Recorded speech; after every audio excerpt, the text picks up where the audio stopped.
नमस्कार, मैं सुरांधा आप सभी दर्शकों का आपके मनपसंद अन्नदाता कार्यक्रम में स्वागत करती हूं। चाहे मनुष्य हो या कोई भी अन्य प्राणी, जल के बिना जीवन संभव नहीं है। अगर हम फसलों की बात करें तो इनमें भी समय समय पर पानी की आवश्यकता पड़ती है, जिसके लिए हम सिंचाई करते हैं। और सिंचाई के लिए आज भी अधिकतर किसान नाली विधि का प्रयोग करते हैं, जिसमें जल की बर्बादी अधिक होती है। जबकि अब सिंचाई की कई ऐसी तकनीक आ गई है जिसका प्रयोग करके न केवल जल की बचत कर सकते हैं बल्कि उत्पादन भी बढ़ेगा। तो आइए सिंचाई की टपक विधि पर विस्तार से जानते हैं कृषि विज्ञान केंद्र वाराणसी के कृषि इंजीनियर विनोद सिंह से। ड्रिप सिंचाई जो पद्धति होता है, ये ड्रिप सिंचाई किसानों के लिए बहुत ही वरदान साबित हुआ है, क्योंकि उसकी ज़रूरत है।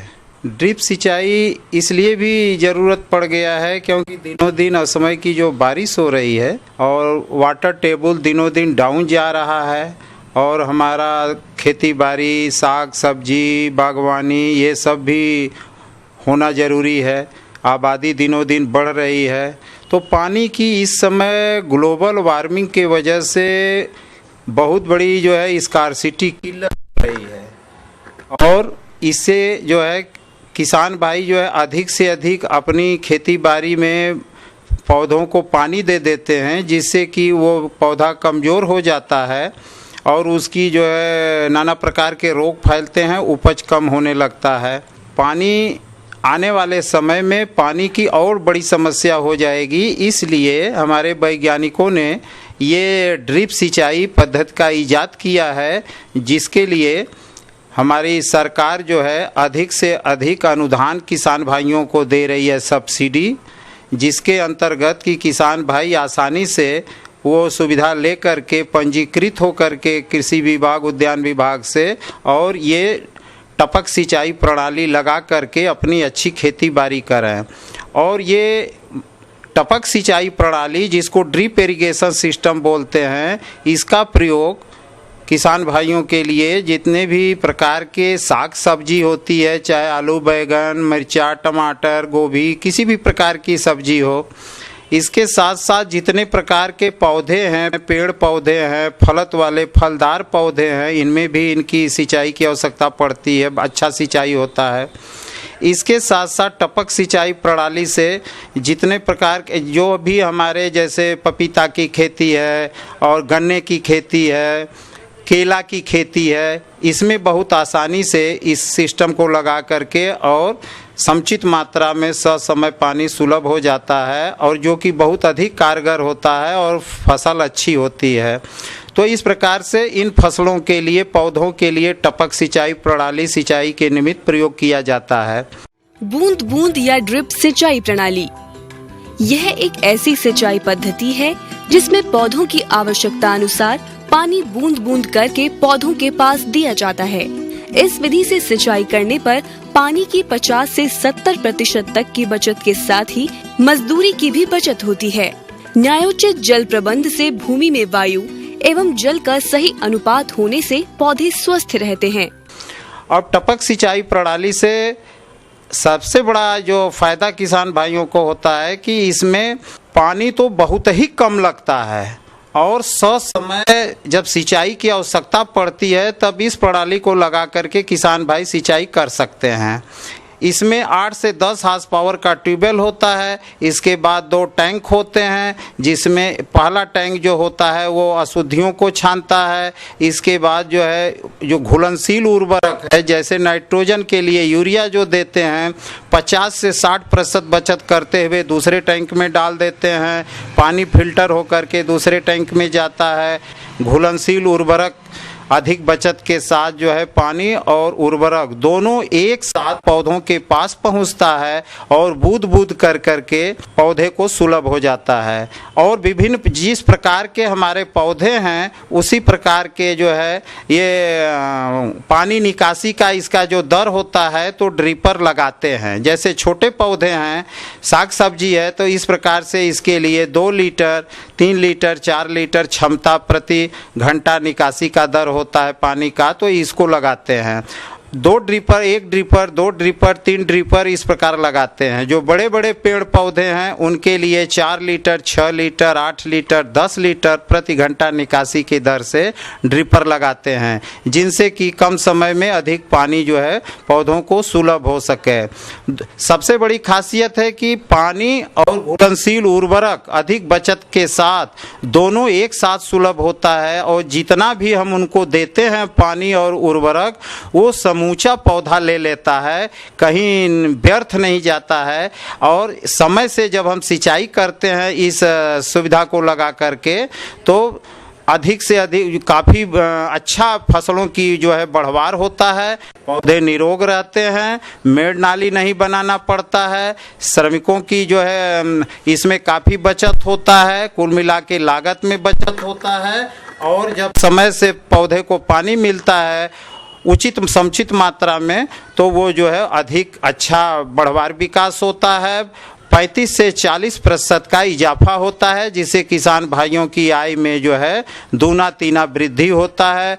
और सरकार हमारी जो भारत सरकार है इसमें और राज्य सरकार दोनों का अनुदान अलग अलग होता है। तो कुल मिलाकर जैसे राज्य सरकार किसान भाइयों को 57% अनुदान देता है टपक सिंचाई प्रणाली पर, और केंद्रांश जो होता है हमारी भारत सरकार जो है 33% अनुदान देता है। कुल मिलाकर के लघु और सीमांत कृषक भाइयों को 90% अनुदान सरकार दे रही है। इसके साथ साथ जो हमारे अन्य कृषक भाई बचते हैं लघु सीमांत के अलावा, उनको राज्य सरकार जो है 53% अनुदान देती है।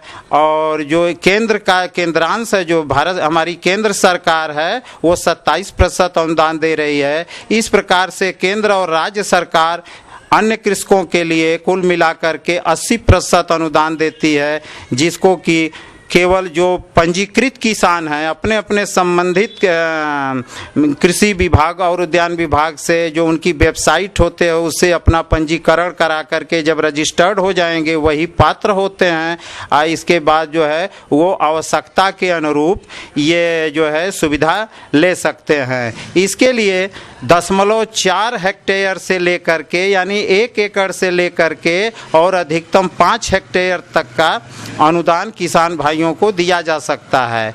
एक खतौनी पर एक कृषक भाई जितना अनुदान लेते हैं एक बार में, ये सुविधा जो अगर लेते हैं सब्सिडी के तहत, उस पर कुछ वर्षों तक ये सुविधा जो है अनुमन्य नहीं रहेगा। उसके बाद ही समय सीमा होता है, और उसके अलावा दूसरे अपने खतौनी पर ले सकते हैं, लेकिन बाद में जब समय सीमा समाप्त हो जाएगा उसके बाद भी आप वो किसान भाई अपनी ये सब्सिडी के तहत सिंचाई की सुविधा जो है ले सकते हैं। चलिए अब रुक करते हैं अगली कड़ी की ओर। फलों के अंतर्गत यदि अमरूद की बात करें तो इसके बाग प्रदेश में बड़े एरिया पर देखे जा सकते हैं, और जैसा कि ये समय इसके नए बाग लगाने का चल रहा है, यदि आप भी अमरूद के नए बाग लगाना चाहते हैं तो इसकी उन्नतशील किस्मों का चयन कर खाद उर्वरकों का संतुलित मात्रा में उपयोग करते हुए पौधे का रोपण किस तरह से करें, इसकी जानकारी दे रहे हैं डॉक्टर राजीव कुमार पाठक। मैं आपको आज जो कृषि चर्चा के अंतर्गत अमरूद की पौधरोपण की विधि के बारे में विस्तार से जानकारी दूंगा। जो वैरायटी है, जो सबसे ज़्यादा आप जो वैरायटी हैं सभी लोग परिचित होंगे कि वो है इलाहाबादी सफ़ेदा और लखनऊ 49 या लखनऊ 49 जो है, ये बहुत ज़्यादा बहुतायत से लोग करते हैं। इसके अलावा ग्वालियर 27 जो ये वैरायटी है ये भी क्षेत्र में बहुत उपयोगी है, अच्छे फल मिलते हैं इससे भी। ललित है, श्वेता है, और दूसरा है अर्का मृदुला। ये ऐसी प्रजातियां हैं जो हम अपने बाग में इनको उगा सकते हैं, लगा सकते हैं। ये दूसरी चीज़ है, इसके लिए महत्वपूर्ण चीज़ है कि जो जल निकासी की व्यवस्था उस क्षेत्र में अच्छी हो। विन्यास के केस में हम देखते हैं कि हमारे पास कितना बड़ा क्षेत्र है और किस तरह के हम पौधे लगाना चाह रहे हैं। आपको प्लांट से प्लांट और पौधे से पौधे की दूरी और रो से रो की दूरी तो 6 बाई 6 या 6 मीटर इंटू 6 मीटर अथवा 5 मीटर इंटू 5 मीटर, ये पौधे की ग्रोथ के ऊपर निर्भर करती है। तो गड्ढे तैयार करने में हम जब गड्ढे खोद लिए, गड्ढे तैयार कर लिए, मार्किंग कर ली लेआउट के बाद में हमने चूना डाल के उसकी मार्किंग कर लेते हैं और चिन्हित करने के बाद में वहाँ हम गड्ढे खोद लेते हैं। गड्ढे खोदने के बाद में उसे हम धूप में खुला छोड़ देते हैं। गर्मी में गड्ढे बना के तैयार करते हैं, जिससे क्या होता है कि धूप लगती है, धूप लगने से ज़मीन भी सोलराइजेशन हो जाता है उसका, और पर गड्ढे के हिसाब से 5 किलो से 8 किलो तक हम गोबर की सड़ी हुई खाद का उपयोग करते हैं। और उस सड़ी हुई खाद को हम मिट्टी जो बाहर निकालते हैं उस मिट्टी के साथ में मिला लेते हैं। और मिला लेने के साथ में हम नाइट्रोजन, फास्फोरस, पोटास, जो कि बेसिक है, जो मूलभूत आवश्यकता होती है पौधे की, 100 ग्राम नाइट्रोजन, नाइट्रोजन को हम मिलाते हैं उसमें। इसी तरह से 50 ग्राम हम फास्फोरस लेते हैं और 50 ग्राम पोटास लेते हैं। इसके साथ साथ में दीमक को कंट्रोल करने के लिए नीम की खली, तो उस खली को भी मिला सकते हैं कि निमेटोड भी लगने लगा है, तो उसके लिए हम ज़मीन में फॉरेट मिलाने से उस तरह की समस्या हम बच सकते हैं। तो गड्ढे भरने के बाद तैयार कर लेते हैं, भर देते हैं और भरने के बाद में उन्हें छोड़ देते हैं। उसके बाद में फिर हम पौधे कहाँ से प्राप्त करें, ये बहुत महत्वपूर्ण चीज़ होती है पौधे को प्राप्त करना। पौधे जो हम प्राप्त करें वो बहुत रिलायबल सोर्स हो, विश्वसनीय सोर्स हो, 100% आश्वस्त रहें कि जहाँ से पौधे ले रहे हैं वो बिल्कुल शुद्ध हैं, प्रजाति के अनुसार शुद्ध हैं, स्वस्थ हैं कि निरोगी हैं, रिकमेंडेड हैं, जो ऑलरेडी वो नर्सरी को हम दे सकते हैं। और जो शासकीय नर्सरी हैं उनसे, विश्वविद्यालय की नर्सरी हैं, कृषि विज्ञान केंद्र की हैं, या जो प्राइवेट जो नर्सरी हैं, जो विश्वसनीय नर्सरी हैं, उनसे हमें पौधों का परचेज खरीदना चाहिए। ध्यान रखें कि पौधारोपण सुविधाजनक हो तो आप शाम के समय करें, क्योंकि उसमें धूप कम रहती है, और धूप कम रहती तो नुकसान होने के गुंजाइश या चांसेस कम रहते हैं। और दूसरी चीज़ है कि जब पौधा लगाएं तो पौधे गड्ढे के बीचों बीच में उसमें एक जगह बना लें, जिससे आपकी पूरा जो पौधा है सीधी तरह से रख सकें और बैठ जाए उसमें। और पौधा उतना ही दबाएं जितना दबाने की ज़रूरत हो, बहुत गहरा दबाने से तना दब जाता है। तो जैसा जितना जो अर्थ बॉल होती है, जिस हिसाब से आप नर्सरी से पौधा लाते हैं, और लाने में जितना पौधा का जो जड़ दबी होती है उतनी पौधा हमें वहाँ दबाना चाहिए, और उसके बाद हमें उसमें पानी देना चाहिए। बढ़ते हैं अगली प्रस्तुति की ओर। मौसम के अनुसार प्रबंधनों पर ही टिकी है आपकी खेतीबाड़ी, इसलिए मौसम पूर्वानुमान और उस पर आधारित साप्ताहिक कृषि सलाह इस प्रकार है। गोविंद बल्लभ पंत कृषि एवं प्रौद्योगिक विश्वविद्यालय पंतनगर, भारतीय प्रौद्योगिकी संस्थान रुड़की और वीर चंद्र सिंह गढ़वाली उत्तराखंड औद्यानिकी एवं वानिकी विश्वविद्यालय टिहरी गढ़वाल के मौसम विज्ञान विभाग से प्रेषित मौसम पूर्व अनुमान रिपोर्ट के आधार पर उत्तराखंड के तराई, मैदानी एवं पर्वतीय क्षेत्रों के किसान भाइयों को सलाह दी जाती है। उत्तराखंड के सभी क्षेत्रों में आगामी 4 दिनों तक यानी 7 जुलाई तक सामान्य बारिश की संभावना है। हवा की गति सामान्य रहेगी। ऐसे में इन क्षेत्रों के किसान भाइयों को सलाह दी जाती है कि आलू और अदरक की फसल में जल भराव न होने दें, खरपतवार हटा दें। टमाटर, शिमला मिर्च, बैंगन आदि की पौध तैयार हो तो शाम के समय रोपाई करें। पौध जड़ को जैव फफूंदनाशक से उपचारित अवश्य करें। पलवार में काली पॉलीथीन का प्रयोग करें, जिससे खरपतवार नियंत्रण हो सके। तराई क्षेत्रों में सोयाबीन बोने का उपयुक्त समय जून के अंतिम सप्ताह से जुलाई का प्रथम सप्ताह तक है। बीज की मात्रा 75 किलोग्राम प्रति हेक्टेयर रखें। बीज को राइजोबियम कल्चर एवं बायो एजेंट से उपचारित करें। उन्नत किस्मों में PS 1024, PS 1042, PS 1092, PS 1241, PS 1347, PS 1225, PS 19 आदि का प्रयोग करें। सोयाबीन की बुआई 14 से 60 सेंटीमीटर पर लाइनों में 3 से 4 सेंटीमीटर गहराई पर करें। बुआई के समय 20 किलोग्राम नाइट्रोजन, 60 किलोग्राम फास्फोरस और 40 किलोग्राम पोटास का प्रति हेक्टेयर की दर से प्रयोग करें। मक्का की फसल में जहां पर तना वेधक कीट का प्रकोप होता है, वहां बुआई के समय कार्बोफ्यूरान 3 CG की 33 किलोग्राम मात्रा प्रति हेक्टेयर की दर से प्रयोग करें। हरा चारा हेतु चरी बीज की बुआई तथा हाइब्रिड नेपियर घास के पौध का रोपण करें। पशुओं को संक्रामक रोगों से बचाने हेतु टीकाकरण करवाएं। अन्नदाता हेल्पलाइन निशुल्क फोन संपर्क सेवा के माध्यम से आपके द्वारा पूछे गए प्रश्नों में से 1 या 2 महत्वपूर्ण प्रश्न को हम अपने कार्यक्रम में शामिल करते हैं। इसी के तहत आज का चयनित प्रश्न और उसका जवाब इस प्रकार है।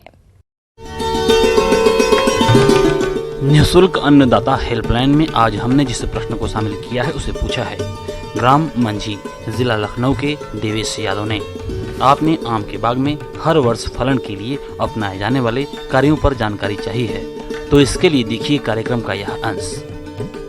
इस क्रम में हम सबसे पहले बताना चाहेंगे कि जो आम की प्रजातियां हैं, मुख्य प्रजातियां हैं, और नॉर्थ इंडिया में जो हम उत्तरी भारत में जो आम उगाते हैं उसमें यह समस्या है कि एक साल फल आई, एक साल फल नहीं आती। तो जिस टहनी पर एक साल फल लग जाएगा, दूसरे साल उस टहनी पे फल नहीं आता है। जबकि साउथ इंडिया में, दक्षिणी भारत में फल हर साल आता है, क्योंकि वहाँ ठंड का टाइम नहीं होता है और जो शाखाओं की बढ़वार है वो पूरे साल होती रहती है। अब हम आपको बताएं कि उत्तरी भारत में इसके लिए क्या करें, ऐसा क्या करें कि फल हर साल आए। सबसे पहले अगर आम से हर साल फल लेना है तो आम जैसे ही हार्वेस्ट हो जाता है, आम की जब हम फल की तुड़ाई कर लेते हैं तो तुड़ाई के तुरंत उपरांत पौधे की छटाई बहुत ही ज़रूरी है। और जब पौधे की छटाई हो जाती है तो इसमें मुख्य रूप से ये आपको देखना है, ध्यान देना है कि जिस टहनी में, जिस शाखा में फल आया हुआ था इस साल, उस टहनी को अवश्य छांटना है। ऊपर की तरफ से कम 10 से 15 सेंटीमीटर नीचे की तरफ लेते हुए उस शाखा को काट के निकाल देना चाहिए।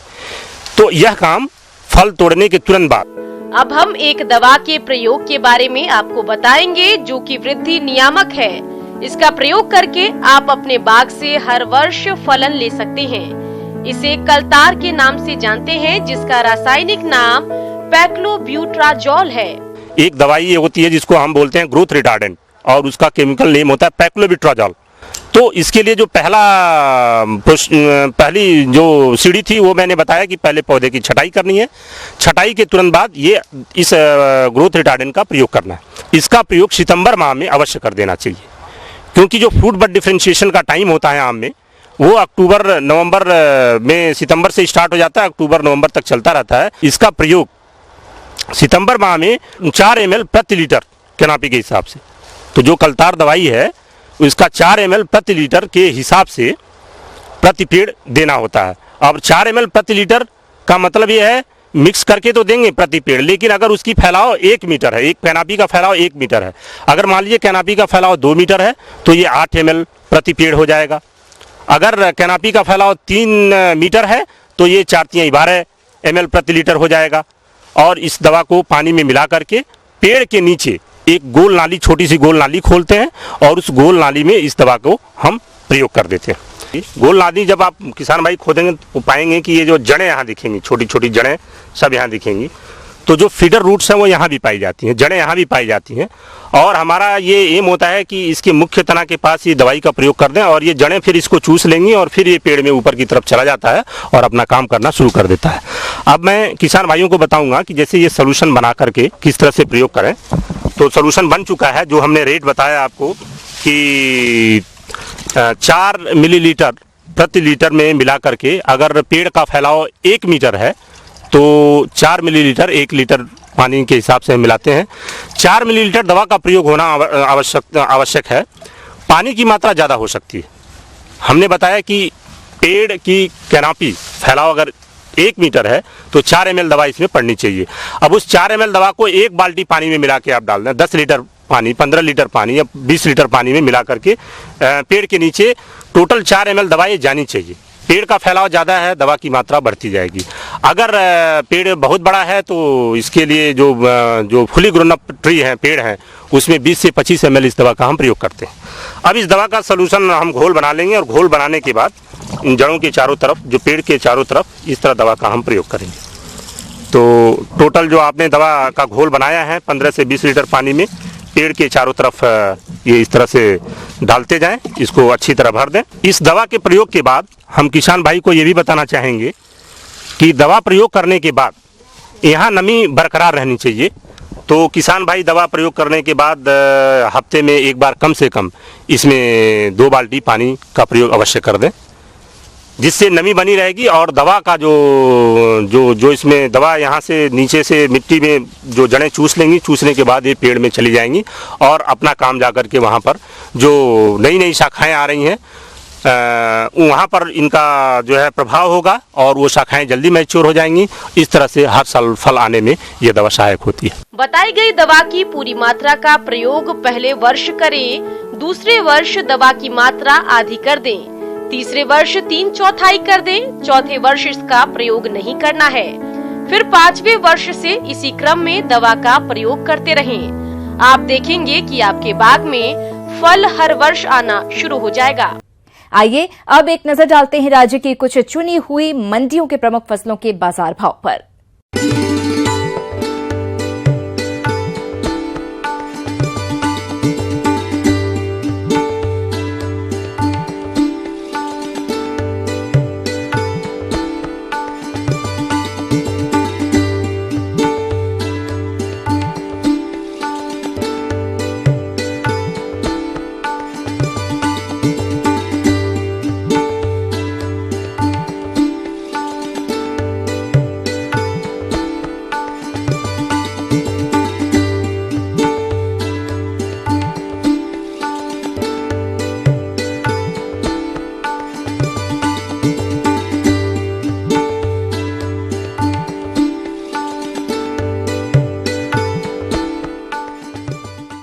हम ये उम्मीद करते हैं कि आज का ये कार्यक्रम आप सभी दर्शकों के लिए उपयोगी रहा होगा। किसान भाइयों, अन्नदाता आपकी सेवा के लिए संकल्परत है। कृषि संबंधित समस्या एवं सुझावों के लिए आप हमें इस पते पर संपर्क कर सकते हैं। प्रोड्यूसर अन्नदाता, news 18 Uttar Pradesh Uttarakhand, Ramoji film city, Hyderabad 501512। साथ ही आप हमें ईमेल भी कर सकते हैं। हमारा ईमेल है p18annadata@nw18.com। इसके अतिरिक्त आप हम निःशुल्क हेल्पलाइन नंबर 180041921555 पर सोमवार से शनिवार सुबह 10 बजे से शाम 4 बजे के बीच संपर्क कर सकते हैं।